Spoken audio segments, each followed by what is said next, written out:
Friends, welcome to my channel. আমি আসামের একটি ছোট্ট শহর তিনসুকিয়া থেকে ব্লগটা করছি। আর আমার এই ব্লগ চ্যানেলে তোমাদের সবাইকে অনেক অনেক স্বাগত আর অনেক অনেক ভালোবাসা জানিয়ে আজকের নতুন একটা ব্লগ তোমাদের সামনে আনতে চলছি। তো চলো তোমরা আমার পুরো ব্লগটা এনজয় করো। আর ফ্রেন্ডস, তোমরা কেমন আছো? আশা করছি তোমরা সবাই ভালো আছো। আমরাও ভালো আছি তোমাদের ভালোবাসায় আর ঠাকুরের আশীর্বাদে। আর চলো আজকে তোমাদের সাথে আমি আমার ডেইলি ব্লগ শেয়ার করব। অনেক দিন থেকে ডেইলি ব্লগ করা হচ্ছে না, তো এখন প্রায় দুপুর হয়ে চলছে। তো চলো এখন থেকে ব্লগটা শুরু করছি আর তোমরা আমার পাশে থাকো আর পুরো ব্লগটা স্কিপ না করে দেখতে থাকো। তো দেখো বাইরে কত রৌদ্র দিয়েছে, তাই আর কি ভাদ্র মাস বলে সব কাপড় চোপড় আর কি যতটুকু পারছি বের করে দিচ্ছি। এই যে সব কাপড় মানে এদিকে তনুর কাপড় আর ওর পাপার কাপড় বের করে দিয়েছি। এর আগে কিন্তু আমার কাপড়ও আমি রোদে দিয়ে অলরেডি রেখে দিয়েছি। ওই ক্লিপটা আর কি তোমাদের সাথে শেয়ার করব, আর তোমরা পাশে থেকো, পুরো ব্লগটা স্কিপ না করে দেখতে থাকো। আর চলো আমাদের বাড়িটা তোমাদেরকে দেখাই। দেখো কত রোদ্রে দিয়েছে বাড়ির মধ্যে, একদম মনে হচ্ছে কি লাইট জ্বালিয়ে দিয়েছি, এমন একদম আলো হয়ে আছে।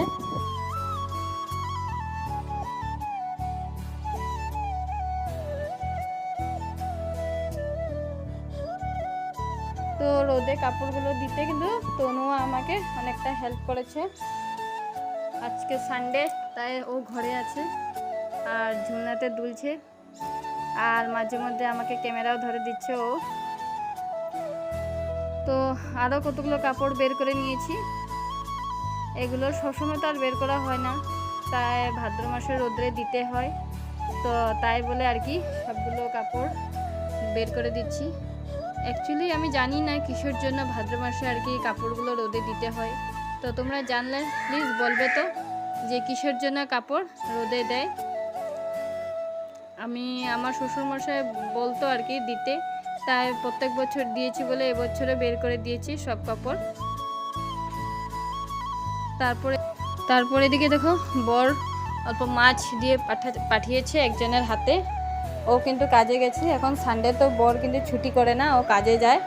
ও এখন থেকে সোমবারে ছুটি করে। তারপরে এদিকে আমি মাছগুলো পরিষ্কার করতে কলপারে চলে এসেছি, মাছগুলো পরিষ্কার করে নিই। তারপর এদিকে নয়নসোনার দুটো বাস্কেট ছিল, ওগুলো বের করে দিয়েছি। আর এগুলো কাপড় কিন্তু অলরেডি গরম হয়ে গেছে, এগুলো ঢুকোতে হবে। তারপরে এদিকে মাছ টাছ পরিষ্কার করে এদিকে চলে এলাম ঘরটা একটু মুছতে। ঘরটা পরিষ্কার করে নিচ্ছি।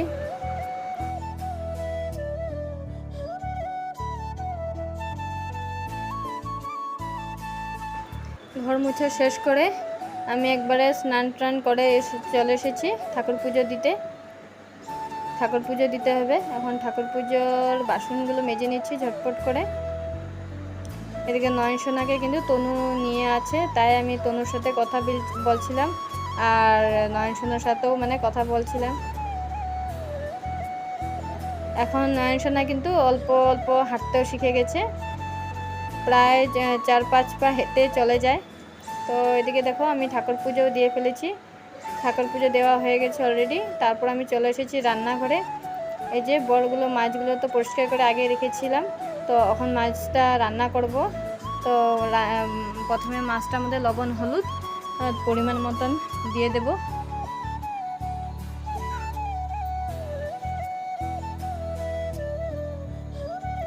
এরকম করে মাছ রান্না করলে আর কি অনেকটাই ভালো লাগে। এটা হচ্ছে বড়ালি মাছ। তো দেখো এই যে গুঁড়ো লঙ্কাও দিয়ে দিয়েছি অল্প, তারপর অল্প পরিমাণ মতন কাঁচা মিঠা তেল দিয়ে দিচ্ছি। এটা কিন্তু একসাথে মিক্স করে মানে মেখে তরকারিটা রান্না করব। এরকম করে রান্না করলে অনেকটাই কিন্তু তরকারিটা স্বাদ হয় খেতে। এদিকে পেঁয়াজ কুচি, টমেটো কুচি, এদিকে কাঁচা লঙ্কা কুচি করে আমি দিয়ে দিয়েছি। আর দেখো যখন মাখছি রঙটা কত সুন্দর হয়েছে, অনেকটাই সুন্দর লাগছিল দেখতে, একদম জিভের জল চলে এসেছিল আমার। আর আমি বলছিলাম মানে ছোট মাছ খাবো আনতে, তো বর এই জন্য আর কি একজনের হাতে পাঠিয়ে দিয়েছিল। তারপরে দেখো আমি কড়াইটা তেলটা গরম করে এবার মাছটা রান্না করে ফেলছি। আর তোমরা দেখো, রেসিপিটা ভালো লাগলে অবশ্যই জানাইও যে কে কারা কারা এভাবে রান্না করে ছোটো মাছ খাও। তো দেখো এদিকে রান্না করে অলরেডি আমি ভাতও বেড়ে নিচ্ছি। ওরকম কিছু রান্না করে নিই, তনুর পাপা তো খেতে আসবে না, ও তো কাজে আছে, তো খালি মাছ রান্না করেছি। আর এদিকে অল্প একটু তনুর জন্য আলু ভাজা করেছি। তো এদিকে ভাতটা বেড়ে এদিকে আমরা দুজন বসে পড়েছি খেতে। আর ওইদিকে কিন্তু নয়ন সোনাকে খাইয়ে দিয়েছি, ও কিন্তু সুন্দর করে খেলা করছে নিজে নিজে। দেখো একা একা খেলা করছে এখন।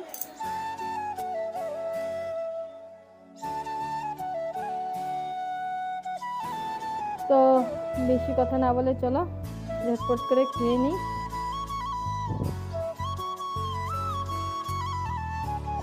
তো ফ্রেন্ডস, দুপুরে খাওয়া দাওয়ার পর কিন্তু আর আমি কোনো রকম ভিডিও করতে পারিনি। এ দেখো এখন সন্ধ্যা হয়ে গেছে, বড় কিন্তু কাজ থেকে চলে এসেছে। আর একটু টুকটাক ডেলির বাজার আর কি করে নিয়ে এসেছে। আর এটা প্রত্যেক দিনই করে, ওদের জন্য অল্প কিছু জুস, তারপরে ফ্রুটি, আর এই ঘরের প্রত্যেক দিনের আর কি বিস্কুট এইসবই আর কি নিয়ে আসে। তো বর চলে এসেছে, এদিকে নয়ন সোনা অনেকটা খুশি পাপাকে দেখে।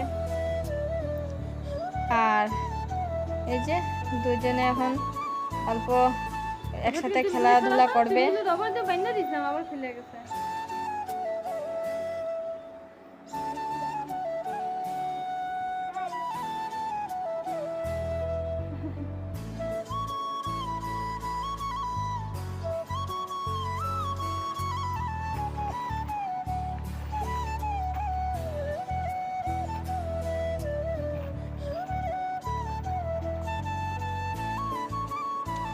সবার জন্য ফ্রুটি এনেছে, এদিকে কিন্তু আমার জন্য একটা এনেছে।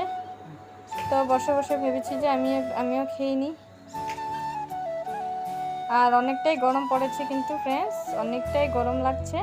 আর এটা লাস্ট গরম, এই জন্য অনেকটাই দিচ্ছে, একদম হালত খারাপ করে দিচ্ছে।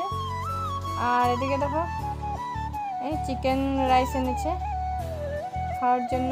এটা কিন্তু আমি অনেকটাই খেতে ভালোবাসি, কিন্তু আমি সস খেতে ভালোবাসি না। তো ওরা আর কি সস দিয়ে অল্প খেয়ে নেবে, তারপর আমারটা সস দেবে না।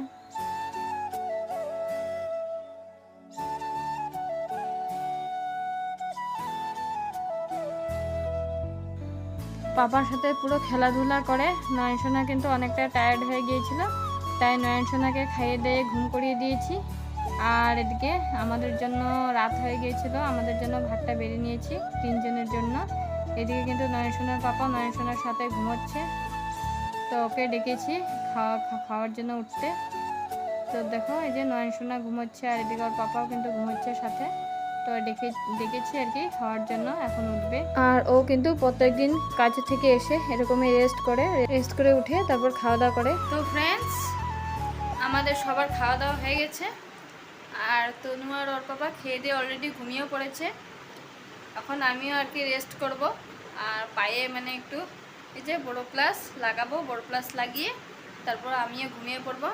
তো আজকের ব্লগটা এই পর্যন্তই। আশা করছি যে তোমাদের ভালোই লেগেছে। আর আমার ব্লগ যদি তোমাদের ভালো লেগে থাকে অবশ্যই আমার পাশে থাকো, আমাকে সাপোর্ট করো। আর যারা আমার ব্লগ নতুন দেখছো অবশ্যই আমার চ্যানেলটাকে সাবস্ক্রাইব করে দিও। তো আজকের জন্য এই পর্যন্তই। সবাই ভালো থেকো, সুস্থ থেকো। তো টাটা, পরে চলে এসেছি আবার নতুন আরেকটি ব্লগ নিয়ে। তো আজকের জন্য গুড বাই, টাটা।